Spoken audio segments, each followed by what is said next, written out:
Ағымдағы жылдың 15 желтоқсаны күні Маңғыстау облысы полиция департаментінде ведомство бастығының бірінші орынбасары полиция полковнигі Болатбек Ақшауовтың төрағалығымен ювеналды полиция бөлімшесі қызметкерлерімен қызметтік кездесу өткізілді.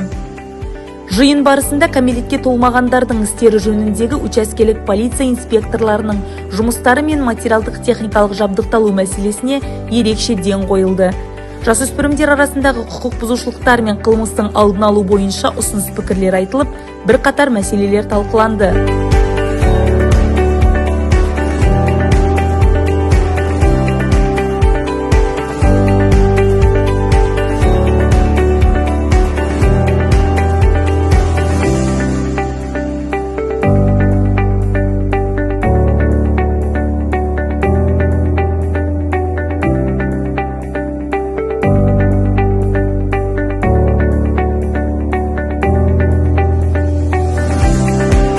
Шара соңында Болатбек Ысқақұлы жеке құрамды тәуелсіздік күні мерекесімен құттықтап, жұмыстарына сәттілік тіледі.